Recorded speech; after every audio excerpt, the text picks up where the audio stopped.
예, 이어서 한 주간의 경제 관련 상황 살펴보도록 하겠습니다. 권혁중 평론가 나왔습니다. 안녕하세요. 네, 안녕하십니까. 네. 오늘의 경제 뉴스 단연 삼성전자의 깜짝 실적 소식이었는데 어느 정도였길래 이렇게 다들 놀라는 겁니까? 그러니까 사실 시장의 컨센서스보다 워낙 잘 나와서 네. 이게 이제 시장에서 깜짝 놀랐는데 일단 잠정 실적 발표를 했습니다. 그래서 2분기인데요. 2분기 연결 기준으로 매출액이 한 74조 원 정도 나왔다 이제 발표했는데 예. 이게 전년 동기 대비해서 한 23% 올랐고요. 예. 그러니까 영업이익이 한 10조 4천억 원 정도 나왔다 발표했는데 10조를 넘었군요, 네. 오랜만에. 그래서 이게 전년 동기 대비 퍼센티지로 본다면 1,452% 올랐어요. 그러니까 사실상 전년 동기 대비 너무 많이 올랐죠. 근데 물론 기저효과긴 합니다. 워낙 그 작년에 2분기 때 워낙 안 좋아서 예. 사실 지금에서 퍼센트로 많이 뛰었다고 보시면 되는데 삼성전자가 원래 분기별 영업이익이 사실상 10조는 원래 넘었던 회사예요. 근데 워낙 그 지난해 반도체 업황이 안 좋다 그렇죠. 보니까 많이 떨어진 상태였다가 점차 이제 회복이 되고 있다. 그래서 의미를 본다 그러면 첫 번째 실적 상승세가 눈에 이제 띈다는 거죠. 가시화됐다라는 게 의미를 좀 부여할 수 있겠고, 예. 그 다음에 이제 두 번째로 본다 그러면 시장의 기대치보다 더 많이 나왔다. 그러니까 시장의 컨센서스가 영업이익이 한 8조 원이었거든요. 근데 이제 10조 원이 넘어갔으니까 사실상 시장에서 놀랄 수밖에 없다. 그래서 삼성전자가 반도체 업황에서 다시 한번 이제 흐름을 탔다라고 좀 볼 수가 있겠습니다. 자, 말 그대로 그 규모만 봤을 때는 이제 어닝 서프라이즈는 맞는데 네. 그 내용이 중요하지 않습니까? 맞습니다. 그래서 어쨌든 삼성전자의 위기다 아니다 뭐 이렇게 얘기할 때 나오는 것이 반도체인데 네. 이 반도체가 실적을 견인했는지 여부가 중요하지 않겠습니까? 맞습니다. 그 잠정 실적에는요, 사실상 부분별 이제는 실적은 발표되지 않습니다. 근데 네. 시장에서 DS 부분, 그러니까 디바이스 솔루션 부분이죠. 이 반도체 업황을 담당하고 있는 부분을 담당하고 있는 DS 부분에 대해서 이번에 한 4에서 5조 원 정도 영업이익이 나오지 않았을까라고 이제 추정을 하고 있는 거죠. 그래서 그러한 부분들에 사실 시장에서는 굉장히 희소식이다라고 이제 볼 수가 있겠고, 그런 이유를 보겠습니다. 그러면 디바이스 솔루션에서 왜 삼성전자가 영업이익이 잘 나왔느냐? 일단 첫 번째로 AI 반도체 훈풍이 전체적으로 불고 있죠. 그러다 보니까 당연히 이제 반도체는 수요가 많아질 수밖에 없고요.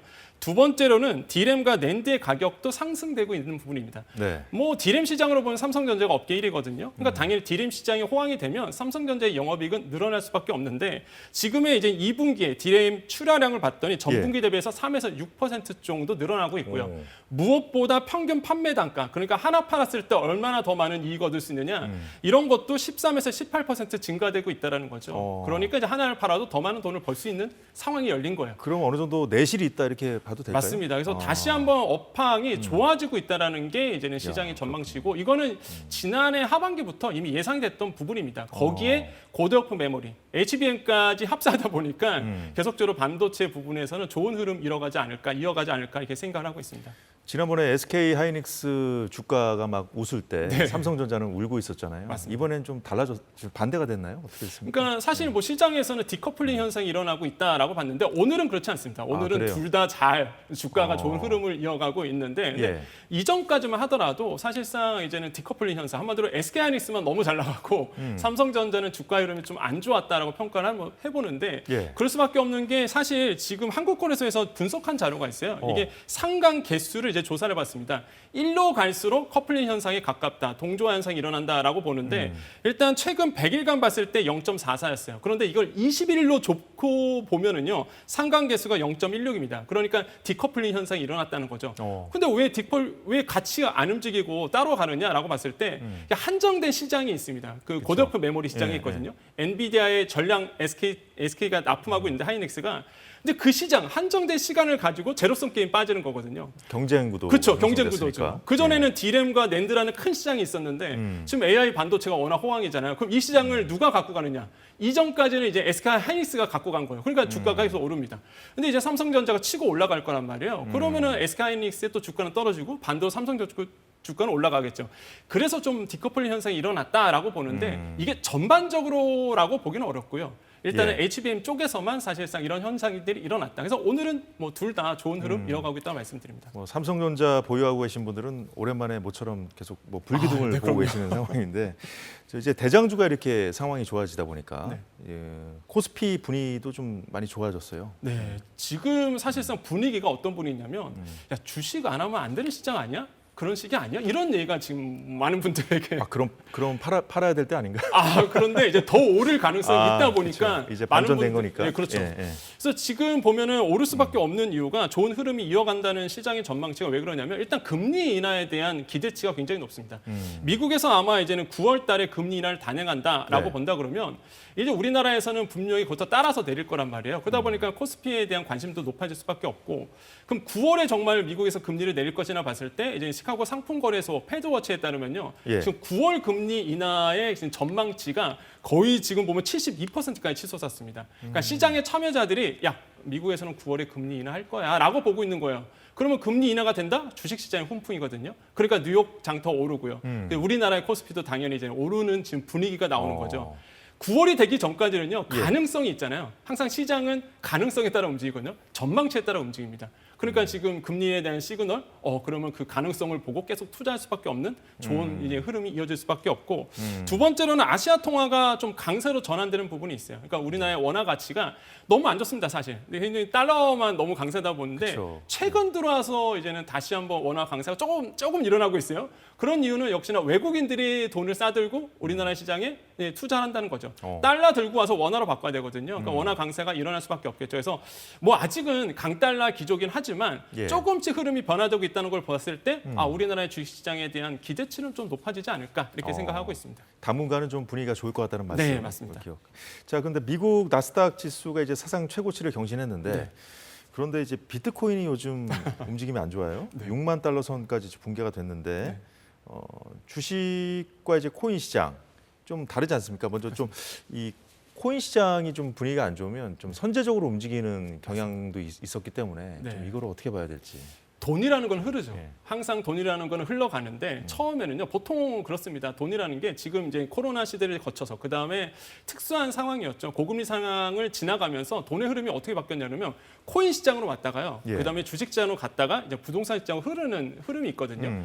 코인 시장에서 돈을 다 빼고 지금 주식 시장 들어가고 있는 모습들이 지금 보여집니다. 그러다 보니까 지금 상황 자체가 주식 시장으로 돈이 몰리고 있어요. 코인 시장에 돈이 빼가고 있습니다. 그 대표적인 게 비트코인이라고 보시면 되겠는데 그렇군요. 이제 예. 비트코인 같은 경우에는 또 하나의 이슈가 있죠. 이제 마운트 곡스 사태가 있었습니다. 이 마운트 곡스가 일본 거래소인데요. 지금은 이제는 사실상 폐업을 했습니다. 근데 예. 그때 해킹 사건이 있었는데 해킹 사건 때 이제 코인을 많이 잃어버렸단 말이에요. 근데 그걸 되찾았습니다. 얼마 부분. 14만 개를 요번에 이제 투자자들에게 돌려주겠다고 얘기를 했거든요. 그 14만 개가 이제는 시장에 풀릴 거라는 이제 예상 때문에 이제 비트코인이 뭐 하락을 하고 있는 거죠. 그래서 이러한 주요 이슈 때문에 이제 코인 자체는 좀 빠지고 지금 주식 시장으로 돈이 몰리고 있다라고 생각을 해봅니다. 자, 그런데 요즘 그 오랫동안 좀 죽쓰던 그 일본 증시도 네. 모처럼 좀 뭐랄까요 약진하고 있는 상황인데 그 엔저 효과 때문일까요? 네, 그렇습니다.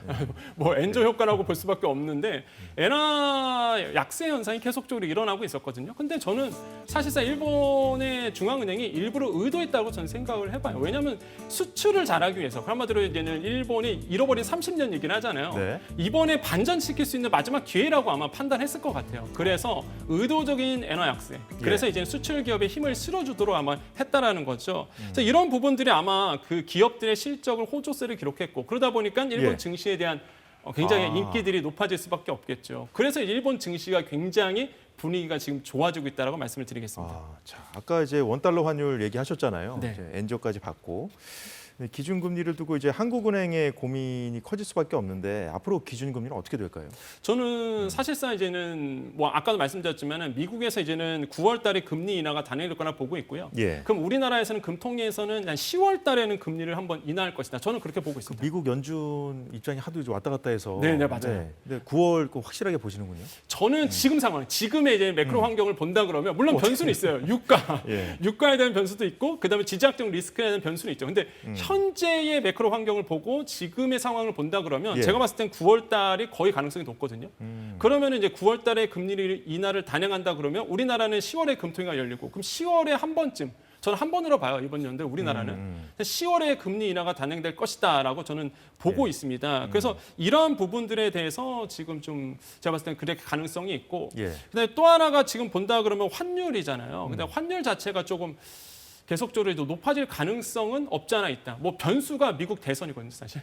그렇죠. 예, 트럼프 전 대통령이 만약에 재임을 한다라고 본다 그러면 그 전에 어떤 정책을 했는지를 봐야 돼요. 그럼 트럼프 전 대통령이 어떤 정책을 했느냐?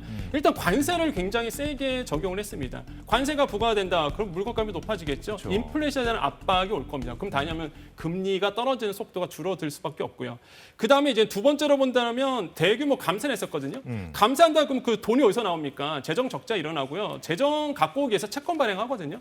채권 발행한다라고 본다 그러면 이제는 당연히 채권 금리가 올라갈 수밖에 없어요. 그래서 제가 봤을 때는 이제 금리 인상에 대한 시그널이 또 여전히 남아 있을 수밖에 없다. 그렇게 된다 그러면 뭐 달러 강세가 계속 유지가 되고 예. 강달러 지수가 이어진다 그러면 환율이 높아질 수밖에 없거든요. 그래서 이러한 변수들은 조금 남아 있다고 생각합니다. 가장 큰 변수인 미국 대선 정말 예측하기 어려운 상황이잖아요. 어렵죠.